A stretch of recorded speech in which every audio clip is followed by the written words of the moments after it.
श्री स्वामी समर्थ. नमस्कार मंडळी, स्वागत आहे तुमचे माझ्या युट्यूब चॅनलवरती.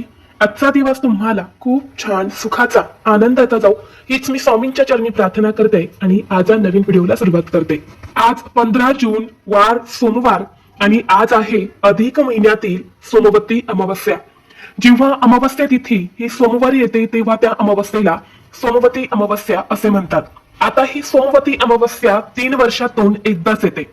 कारण ज्याप्रमाणे अधिक महिना हा दर 3 वर्षांनी येतो तसेच अधिक महिन्यात येणारी प्रत्येक तिथी आणि अमावस्या सुद्धा दर 3 वर्षांनीच येते. आणि अधिक महिन्यात सोमवती अमावस्या येणे हा अतिशय दुर्मिळ योगायोग आहे. कितीतरी वर्षानंतर हा दुर्मिळ योग जो आहे तर तो निर्माण झालेला आहे. या सोमवती अमावस्येला पुरुषोत्तम अमावस्या असे सुद्धा म्हणतात. ही ज्येष्ठ महिन्यातील अत्यंत पवित्र आणि दुर्मिळ अशी सोमवती अमावस्या आज साजरी केली जाणार आहे. या अमावस्येचा प्रारंभ 14 जूनला दुपारी 12:20 झालेला आहे आणि समाप्ती आज सकाळीच 8:24 झालेली आहे. पण उदय तिथीनुसार ही सोमवती अमावस्या आज सोमवारी संपूर्ण दिवसभर साजरी केली जाणार आहे. आणि म्हणून या सोमवती अमावस्येचं व्रत, पूजा, स्नान, दान हे सर्व काही आपल्याला आजच सोमवारी करायचे आहे. ज्योतिषशास्त्राच्या दृष्टीने आज सोमवती अमावस्येचा दिवस अत्यंत खास आहे. कारण या दिवशी अनेक शुभ योग जे आहे तर ते जुळून येत आहे, ज्यामध्ये सर्वार्थ सिद्धी योग आणि अमृत सिद्धी योग सुद्धा आज या सोमवती अमावस्येला जुळून आलेला आहे. या दिवशी भगवान शिव, माता पार्वती, भगवान विष्णू आणि आपल्या पितरांची पूजा केली जाते. या दिवशी पितरांच्या शांतीसाठी दान, तर्पण आणि पिंडदान केले जाते. यामुळे प्रखर पितृदोष हा दूर होतो. विवाहित स्त्रिया पतीच्या दीर्घ आयुष्यासाठी आणि अखंड सौभाग्यासाठी या दिवशी उपवास करून पिंपळ वृक्षाची पूजा करतात. या दिवशी मौन राहून पवित्र नद्यांमध्ये स्नान केल्याने अश्वमेध यज्ञासारखे पुण्य मिळते आणि म्हणून या सोमवती अमावस्येला स्नानाला खूप जास्त महत्व दिलं जातं. या अधिक महिन्याच्या शेवटच्या दिवशी सोमवती अमावस्या येणे म्हणजे हा साधारण दिवस नाही. या दिवशी आपण जे काही प्रभावी उपाय करतो, ज्या काही सेवा करतो तर त्याचा आपल्याला निश्चितच फळ प्राप्त होते. आणि म्हणून या दिवशी घरात खास काही प्रभावी उपाय जे आहेत तर ते केले जातात. आज व्हिडिओमध्ये मी तुम्हाला एक अतिशय प्रभावी असा उपाय सांगणार आहे. आपल्याला आज सोमवती अमावस्येला संध्याकाळी कापुरासोबत अशी एक वस्तू जाळायची आहे.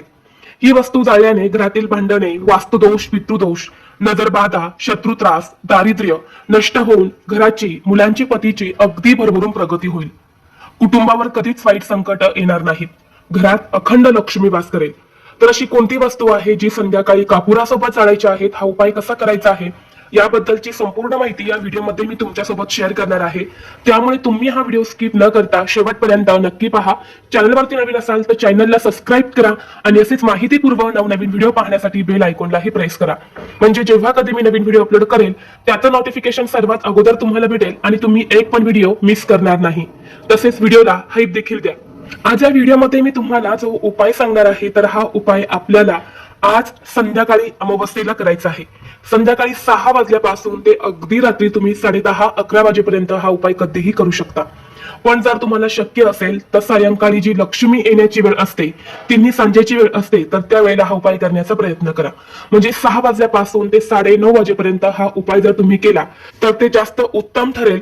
म्हणून त्या वेळेमध्ये करा. नाही जमलं तर तुम्ही 10:30-11 वाजेपर्यंत सुद्धा हा उपाय करू शकता. आता जो उपाय मी तुमच्यासोबत शेअर करणार आहे तर हा अतिशय प्रभावी आणि सात्विक उपाय आहे. हा उपाय जर आपण आपल्या घरात केला तर आपल्या घरातील नकारात्मकता, वास्तुदोष, पितृदोष हा दूर होतो आणि आपल्या घरातील वातावरण हे शुद्ध आणि प्रसन्न होते. तसेच सर्व देवी देवतांची कृपा ही देखील प्राप्त होते. आता आपल्या ज्योतिषशास्त्रामध्ये सांगितलं जातं की दर अमावस्येला आपल्या पितरांची पूजा करावी, पण ते आपल्याला शक्य होत नाही आणि म्हणून किमान सोमवती अमावस्येला तरी आपल्या पितरांची पूजा करावी. आता पितरांची पूजा करावी म्हणजे नक्की काय करायचं तर आजच्या दिवशी आपल्या पितरांचं नाव घ्यायचं आहे आणि संध्याकाळी पिंपळ वृक्षाजवळ एक दिवा लावायचा आहे. मोहरीच्या तेलाचा किंवा इतर कोणत्याही तेलाचा दिवा तुम्हाला पिंपळ वृक्षाखाली लावायचा आहे. कारण त्यामध्ये साक्षात आपल्या पितरांचा वास असतो. भगवान विष्णू, माता लक्ष्मी या वृक्षामध्ये वास करतात आणि जेव्हा आपण पिंपळ वृक्षाखाली दिवा लावतो तेव्हा पितृ जे आहे तर ते तृप्त होतात आणि आपल्या कुटुंबाला, आपल्या मुलांना ते आशीर्वाद देत असतात. म्हणून पिंपळ वृक्षाखाली एक दिवा नक्की लावा. पिंपळ वृक्ष तुमच्या घराजवळ नसेल तर आपल्या घरामध्येच दक्षिण दिशेला तोंड करून तुम्हाला एक दिवा लावायचा आहे. कारण दक्षिण दिशा ही पितरांची दिशा मानली जाते आणि म्हणून तिथे दिवा लावल्याने ते आपल्यावरती प्रसन्न होतात. आता आपण पाहूया की संध्याकाळी कपुरासोबत आपल्याला अशी कोणती वस्तू जाळायची आहेत आणि ती का जाळायची आहेत, किंवा कपुरासोबत ही वस्तू जाळल्याने कोणते शुभफळ प्राप्त होते. तर पहा, जर आपल्या घरामध्ये सतत वाद विवाद क्लेश भांडणे होत असतील, मग ही भांडणे आई मुलांची असेल, नवरा बायकोंची असेल, सतत घरामध्ये कटकटी होत असेल, तर घरामध्ये कधीच लक्ष्मी स्थिर राहत नाही. आपल्या घरामध्ये सतत पैशांच्या आर्थिक अडचणी येत असतात. आणि म्हणून यासारख्या समस्या जर तुमच्याही घरामध्ये असेल तर हा उपाय तुम्हाला करायचाच आहे. कारण कापूर जळाल्यानंतर मागे काहीही उरत नाही, तो संपूर्ण जळून नष्ट होतो, त्याचा अंश सुद्धा शिल्लक राहत नाही. त्याचप्रमाणे जेव्हा आपण हा उपाय आपल्या घरात करतो तेव्हा आपल्या घरातील सर्व दोष जे आहेत तर ते संपूर्णपणे नष्ट होतात आणि घरात सकारात्मक ऊर्जेचा संचार होतो. कारण कापुराचा धूर हा दैवी आणि शुद्ध मानला जातो, जो आपल्या घराला, पूजास्थानाला पवित्र आणि सकारात्मक ऊर्जेने भरतो. जेव्हा आपण अमावस्येच्या दिवशी आपल्या घरात कापुरा संबंधित काही उपाय करतो तेव्हा घरातील वातावरण हे सुगंधी होते, नकारात्मक ऊर्जा, इडापिडा, नजरबाधा ही देखील दूर होते आणि हा उपाय केल्याने घरातील क्लेश थांबून आनंदाचे वातावरण हे सुद्धा निर्माण होते. तसेच हा उपाय इतका प्रभावी आहे की हा उपाय आपल्या घरात केल्याने घरातील प्रखर पितृदोष हा दूर होऊन सुख शांती समृद्धी नांदत असते.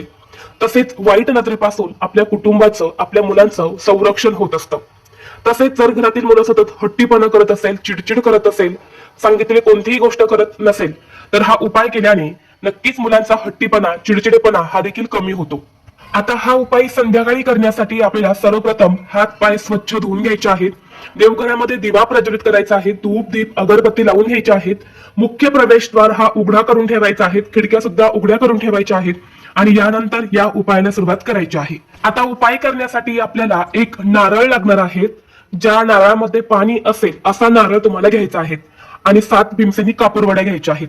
भीमसेनी कापूर नसेल तर साधा कापूर तुम्ही घेतला तरी सुद्धा चालेल. यानंतर तुम्हाला हा नारळ घेऊन आपल्या देवघरासमोर उभं राहायचं आहे, किंवा नारळ तुम्ही एका ताम्हणामध्ये ठेवा आणि ते ताम्हण आपल्या हातामध्ये घेऊन एक कापूरवडी ही तुम्हाला त्या नारळावरती ठेवायची आहे आणि यानंतर हा कापूर आपल्याला प्रज्वलित करायचा आहे.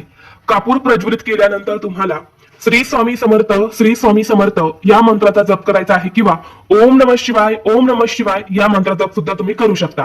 आता एक कापूरवडी संपत आली की पुन्हा दुसरी कापूरवडी ठेवायची, दुसरी संपत आली की पुन्हा तिसरी ठेवायची. असे तुम्हाला एक एक करून 7 कापूरवड्या ज्या आहेत तर त्या नारळावरती ठेवून आपल्या देवघरासमोर जाळायच्या आहेत. आता या 7 कापूरवड्या जाळून झाल्यानंतर ना तो नारळ तिथेच तुमच्या देवघरासमोर ठेवून द्यायचा आहे. जर नारळाला तडा गेला, म्हणजेच नारळ जर फुटला, तर समजून घ्यायचं आपल्या घरामध्ये काहीतरी दोष किंवा नकारात्मकता होती आणि ती नारळाने शोषून घेतलेली आहेत आणि आपल्या घराचे सर्व दोष जे आहेत तर ते नाहीसे झाले आहेत. मग तो नारळ जर तुटला, म्हणजे त्याला तडा गेला, तर तो तुम्हाला दुसऱ्या दिवशी निर्माल्यामध्ये टाकून द्यायचा आहे किंवा एखादा खड्डा करून त्यामुळे तुम्हाला पुरून टाकायचा आहे, पण तो नारळ तुम्हाला खायचा नाही.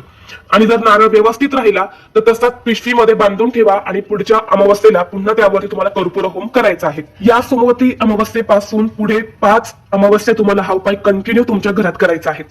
बघा, हा उपाय जेव्हा तुम्ही तुमच्या घरात करतात, हा कर्पूर होम जेव्हा तुम्ही तुमच्या घरात करतात, तेव्हा सर्व देवी देवतांची कृपा जी आहे ना ती आपल्याला प्राप्त होते. जेव्हा आपण असा कर्पूर होम आपल्या घरात करतो तेव्हा घरातील प्रखर पितृदोष, कालसर्पदोष तसेच वास्तुदोष यांचा प्रभाव हा सुद्धा कमी होतो. आपल्या शास्त्रामध्ये सांगितल्याप्रमाणे कर्पूर होम करताना नारळावरती कापूर जाळला जातो आणि नारळातील पाणी हे गंगेसारखे पवित्र मानले जाते आणि या होमामुळे हरिद्वारच्या ब्रह्मकुंडावर यज्ञ केल्या इतकेच पुण्य जे आहे तर ते आपल्याला मिळत असते. आणि म्हणून हा कर्पूर होम साधा सुद्धा होम नाही, तर आपल्या आयुष्यातील असणारी गरिबी, दरिद्रता, इडापिडा दूर करण्यासाठी खूप जास्त प्रभावी मानला जातो. त्याचबरोबर बघा, धनाची देवी म्हणजे माता लक्ष्मीला कापराचा सुगंध हा खूप जास्त प्रिय आहे आणि जेव्हा आपण घरात असा कर्पूर होम करतो तेव्हा घरातील आर्थिक अडचणी सुद्धा दूर होतात आणि आपल्या संपत्तीमध्ये वाढ होत असते. फक्त हा कर्पूर होम करताना तुम्हाला एक गोष्ट ध्यानात ठेवायची आहे. नारळाची शेंडी जी असते ना ती देवांकडे येईल अशा पद्धतीने नारळ हातात पकडायचा आहे आणि त्यावर तुम्हाला एक एक कापूरवडी जी आहे तर ती प्रज्वलित करायची आहे. तर अशा पद्धतीने हा एक कर्पूर होम जो आहे तर तो आपल्या घरामध्ये आज सोमवती अमावस्येला करायचाच आहे. जर काही कारणास्तव तुम्हाला कर्पूर होम करणं शक्य झालं नाही तर पुढचा एक उपाय मी तुम्हाला सांगते. कर्पूर होम ऐवजी तो उपाय सुद्धा तुम्ही करू शकता। तर कर्पूर होम जर केला तर तुम्हाला पुढचा जो उपाय मी सांगणार आहे तर तो करण्याची गरज नाही, दोन पैकी एकच उपाय तुम्हाला करायचा आहे।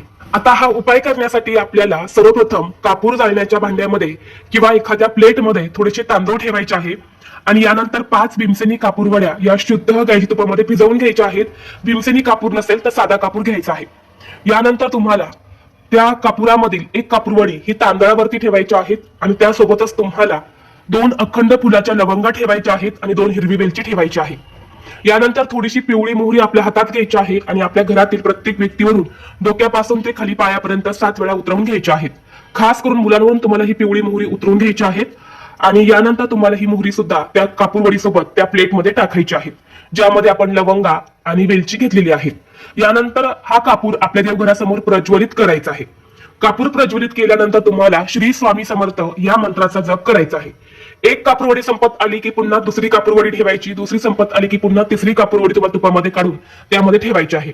असे एक एक करून तुम्हाला 5 कापूरवड्या ज्या आहेत तर ते आपल्या देवघरासमोर जाळायच्या आहेत आणि शेवटची कापूरवडी ठेवली की तिथून देवघरासमोरून ते भांड उचलायचं आणि त्याचा धूर हा संपूर्ण आपल्या घरामध्ये फिरवायचा आहे आणि यानंतर हे भांड आपल्या उंबरठ्यावरती नेऊन ठेवायचं आहे। आता या भांड्यातील सगळ्या वस्तू शांत झाल्यानंतर ना तुम्हाला काय करायचं आहे, त्यावर जे काही तांदूळ असणार आहे किंवा ज्या काही वस्तू असणार आहेत तर त्या निर्माल्यामध्ये टाकून द्यायच्या आहेत आणि ती प्लेट तुम्ही पुन्हा स्वच्छ करून वापरू शकता।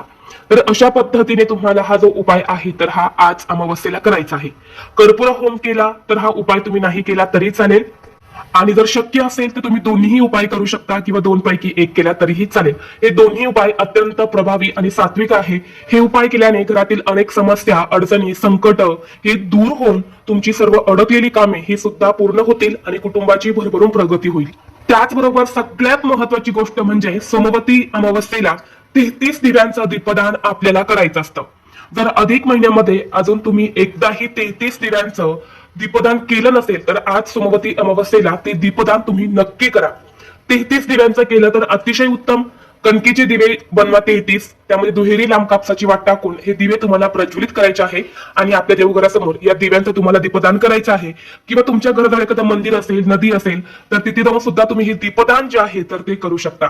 बघा, अधिक महिन्यामध्ये किंवा या अमावस्येच्या दिवशी दीपदान केल्याने 100 पटीने फळ मिळत असतं, म्हणून दीपदान तुम्हाला करायचंच आहे। 33 दिव्यांचं दीपदान करणं शक्य नाही तर 5 दिवे प्रज्वलित करा। एक दिवा देवघरामध्ये लावा, दुसरा दिवा घरात दक्षिण दिशेला लावा, तिसरा दिवा आपल्या घरामध्ये जो पाण्याचा माठ असतो तिथे लावा, एक दिवा तुळशीपाशी लावा आणि एक दिवा मुख्य प्रवेशद्वारावरती लावा। ही 5 दिव्यांचं दीपदान तुम्ही केलं ना तरीही चालेल, परंतु दीपदान हे आपल्याला करायचंच आहे। जेव्हा आपण दीपदान करतो तेव्हा त्यामुळे ज्ञान, प्रकाश, ऐश्वर्य प्राप्त होते। पद्यपुराणानुसार या अमावस्येला दीपदान केल्याने संपूर्ण यज्ञाचे पुण्य व सर्व तीर्थक्षेत्राचे फळ मिळते। या भूमीवर जर आपण जन्माला आलो आहोत तर दीपदान हे करायचंच आहे। भूमीवर दीपदान केल्याने मनुष्य नरकात जात नाही अशी धार्मिक श्रद्धा आहे आणि आज देवांसमोर दीपदान केल्याने मोक्षाची प्राप्ती होते। तर ही अत्यंत महत्वाची माहिती मला तुमच्यापर्यंत शेअर करायची होती। व्हिडिओ तुम्हाला आवडला तर लाईक करा, चॅनलवरती नवीन असाल तर सबस्क्राईब करा आणि हा व्हिडिओ आपल्या मित्र परिवारासोबत जास्तीत जास्त शेअर करा। चला तर मग भेटू असंच पुढल्या एका नवीन व्हिडिओमध्ये। तोपर्यंत सर्वांना श्री स्वामी समर्थ।